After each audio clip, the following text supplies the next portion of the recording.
All right, ready to dive in. Today, we're wading into the NHS, but not the headlines or the politics.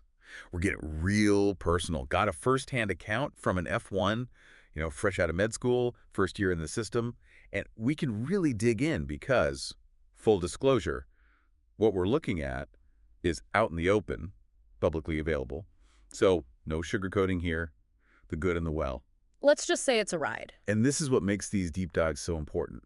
Healthcare systems, they're massive, intricate things. Easy to get lost in the theory, but this is about the humans in the system, especially someone right at the start of their journey, because that's where the rubber meets the road. Totally. And this doctor, they jump right in with it, saying the positives are great foundation colleagues and a steep learning curve. Which, I mean, makes sense. You're not just learning anatomy at that point. No way. It's the whole deal.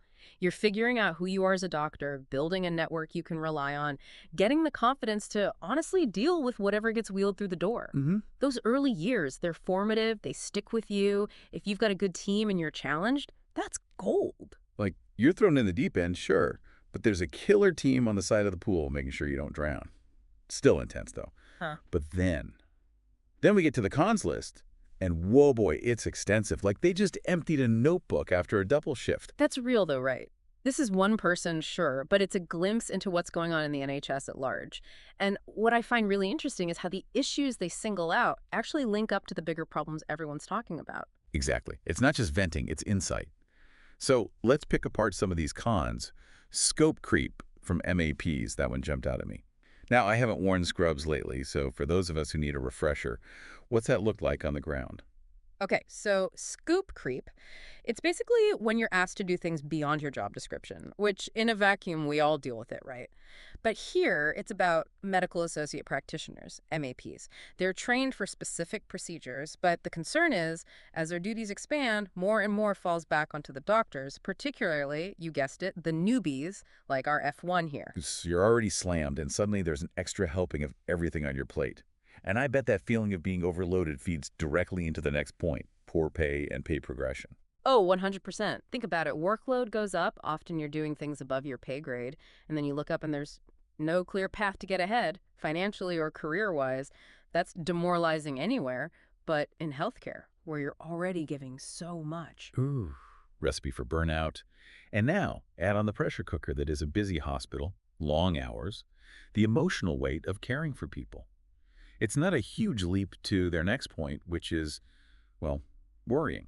Toxic work environment, and that's a tough term to swallow, especially in a place meant for healing. Totally. And it shows how deep this goes. Toxic workplaces. It's not just one bad apple, right? It's pressure, it's bad communication, it's feeling unsupported by whoever's in charge. And then in the NHS specifically, you've got chronic understaffing, which just turns the volume up on all that.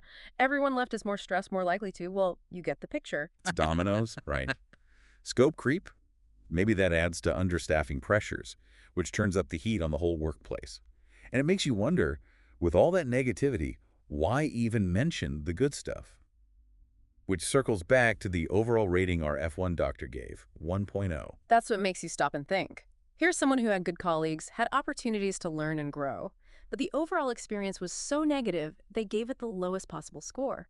Says a lot about how deeply these problems run in the system, and what it's doing to morale. It was like a reality check.